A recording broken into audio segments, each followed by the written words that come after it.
Oh my God, incredible. I feel golden. I feel inspired. It's amazing. It's funny, when we were trying to choose songs, Donia sent me a couple of songs, and then she sent me this one. I said, that's the one. And the song is really about an older woman really getting into her own, claiming her empowered self, not being intimidated by youth or blah, blah, blah, really, because it's just the blah, blah, blah that we get intimidated by, right? So it's really about that. But when you read the lyrics, it really resonated with me that it's someone inside me talking to me. Baby, I am golden. You think you're perfect now, but wait, soon, I'll show you wow. I know that's not exactly the words, but it's like that. But it's that thing within me when I resonate with it, as Francisco was saying, that vitality when it's in there, and I am one with it. You can write a song in 5 minutes, right? You can really tap into that power and know that you are golden and express out into the world who you are. And that's why I chose this song, and also because I love it. I'm a woman of a certain age, so I love it. Yes. Seasoned. Okay, well, I still think I'm young too. So that's why I invited Donia to sing that song to remind. Oh, that's my iPad. Excuse me. It wants attention. Yes, I'm coming to you, baby. Yeah, it knows that we need to have a conversation, because I do have a couple of quotes that I want to use, but let's see if I can fix this here. Let's do that. Okay. So Donia's song Golden, which was fabulous, and I know all of you resonated with it. To me, it's the difference of finding that power within, of knowing what you have power over and what has power over you, right? The other day, and this week has been amazing. Lori's class on Wednesday night was phenomenal. And then we had advanced consciousness, which, we were blown away. And then Friday, Eric's meditation, it's a reset. It's not really a meditation. It is breath work journey. And I will tell you right now that if you didn't come, you have to come. It was amazing. And it throws you onto another level. And so it's just, this whole week has just been a plethora of just journeying inside, expressing outside, and it has been amazing. So, but the reason I bring this up is power over versus power, what I have a power over versus what has power over me. And after Friday night's meditation or spirit work or somatic spirit work, I started to notice little things that showed up in my life. For instance, I have an electric car, and so I was at the electric car charging place, and my car was literally, I texted my son, I said, oh my God, I literally have 3 miles. Like, that is it. I coasted right into that parking spot. And then I just left it and went and had something to eat, and my car charged to about 70%. For whatever reasons, it just stopped charging, and it left the car in idle. And when I came back, there was, I guess, the EV police telling me that I'd stayed, 5 minutes extra when I shouldn't have. And it was a little annoying. And I thought, okay, Miss E-Tron, mind your own business. And, but I didn't say that. She's in Westlake. She might one day see me. Be like, oh, yeah, great. I like your ministry, lady. No, so I just remember getting so annoyed and frustrated. But really what came up was that someone else had power over me, that I had done something wrong. And what showed up for me that was very interesting, because in that moment, it was a moment to become the observer, right, of the effect that had just happened. So it wasn't just about what happened and my reaction to it. It was taking a step back to go, okay, what showed up here? What showed up is I felt wrong, and therefore I wanted to make somebody else wrong. Something had power over me. Now I needed to have power over something. And that's really not the way to approach anything, is it? Because now the power is not within me to actually create something different and something new. So when I took that time to sort of figure out what was going on, what was happening inside, it gave me pause to look at where other areas I'm attracting behavior like that. because it's not an isolated incident, right? Somehow I am creating a world out there that brings situations in front of me where I feel someone has power over me.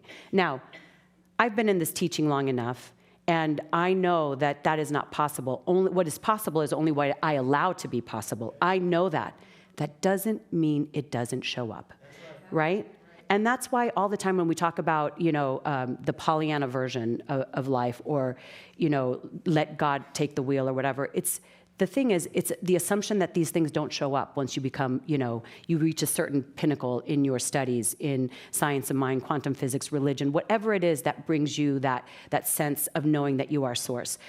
That when you start really delving into the studies, that somehow the rest of it, that life just works out perfectly. And it does, by the way. I want to say that it does. But it doesn't mean that these situations don't show up to remind you of who you are. Vision statement.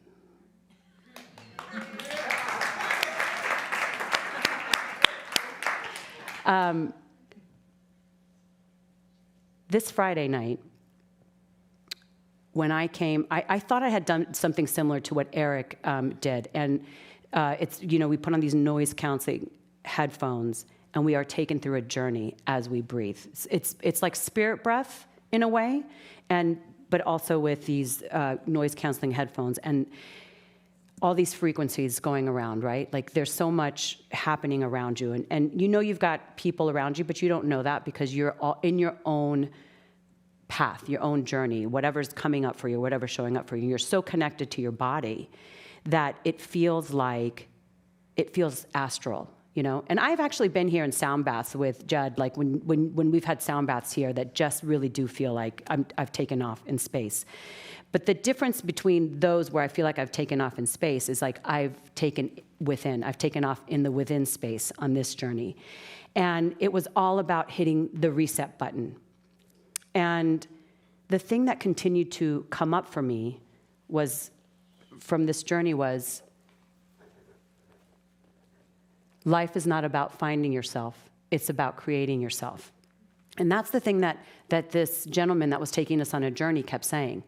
Life is not about finding yourself, it's about creating yourself. And really bringing that forth as we bring up all the energy within us that is still there, that stuff that shame, that guilt, that doubt, whatever it is that sort of lies within us, sometimes dormant, sometimes not so dormant because it does get triggered, right? And bringing that up and releasing it out into the universe, not releasing it because it's still part, because everything is God, right? It can't be like, that part of me is not God. That is God. But releasing it out so that it gets transformed and transmuted into a new energy, that it is not locked away, being used the way that you have been using it. Does that make sense? Yeah. Because the way that we've been using it, if it shows up as a trigger, is not a positive way for us to continue to use it. So when we release it out into the universe, allowing it to transform and transmute, it allows us then the space to create our life, create our experience, attract those things that we want to attract. So he says, he kept saying, life is not about finding yourself, it's about creating yourself. And then what came to me at that moment was, get lost creating. How often do you allow yourself to get lost creating? I was going to use you as an example, Gabriella, actually, because I have seen you get lost in your creation. And it's like time disappears, right? And that's the thing about creating, that it's seamless, that the 5 minutes it takes to write a song that moves people feels like an eternity at the time. But it's 5 minutes. Getting lost in something in that. And I don't want to say connection because we are always connected. There is never a time where we are not connected to that divine source within. And losing ourselves in that. When I was doing the spirit breath, I realized I felt so incredibly connected. I felt so incredibly empowered and powerful. I mean, I actually had to write something down for myself when I left, because afterwards, it was it was so impactful that I had to go home and write. And I wrote, we cannot feel anything that is not already inherently inside of us. We cannot feel anything that is not already inherently inside of us. So when we feel that overwhelming joy, when we feel that overwhelming happiness, when we feel that overwhelming power that is unstoppable, that is who we are. It's not something that just comes every now and then. That is the real power of who we are. That is where we create from. That is where we want to be creating from. That is where we want to be getting lost, right? It's not separate from us. It's just that we may not experience it as often as we like. Because conversely, when we have those deep feelings of sadness, when we have those deep feelings of anger or doubt, that is also part of us. And that is also a place that we create from. And it's stepping back and being the observer during those times and not diving and swimming in those waters. I know sometimes it's not easy to, but that's why we talk about taking a moment, taking a breath, pausing to allow yourself to see what is actually happening inside. Because as Donia said, it's all within, right? Or Francisco, it's all within. The journey is here. The path is here. And this out here is the playground. This is where we get to experiment and express. Winston Churchill says, the first quality that is needed is audacity. Right? That's bold. That's risk-taking. That's that feeling of just, I am audacious. I can come into this world. I can come into this room. I can do what I want because I have the power of the universe behind me.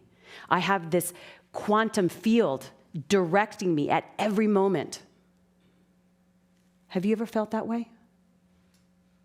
Have you felt a smidgen of it? Yeah. I don't doubt you wouldn't be sitting here if you hadn't felt it. I'll say that for sure. I know for a fact you wouldn't be here if you didn't feel that.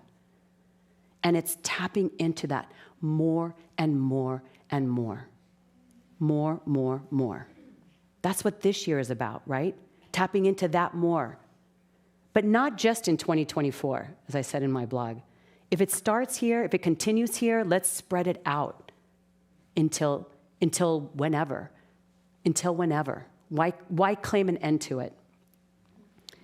The title of my talk today is As Audacious as You Like. Because the truth is, you have the ability to live the life as audaciously, as boldly, as courageously as you like. That doesn't mean that things aren't going to show up to try to knock you down. That doesn't mean that things aren't going to show up that are going to say, are you sure about that? Maybe this is the direction you want to go in.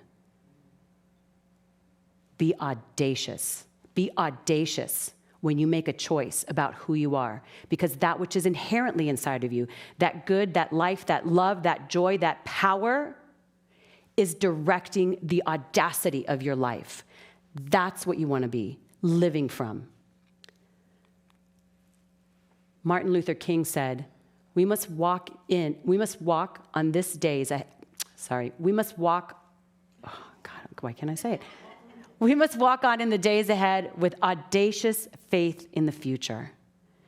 And what I want to say is we walk in audacious faith in ourselves so that we create the audacious future that we already know exists for us, right? It is out there. If it weren't out there, it wouldn't be calling you. That's true. If there's a life out there saying, hey, Sherry, this is what we really want to do together. There's each and every one of us has that. Kevin, you and James have that right now. And you're walking boldly, audaciously in that direction. Yes, all of us have it. We wouldn't be having that tap in the shoulder going, come on, come on. So walk in these days with audacious faith, not just in the future, but in yourself, so that you experience the more, not just in 24. Namaste.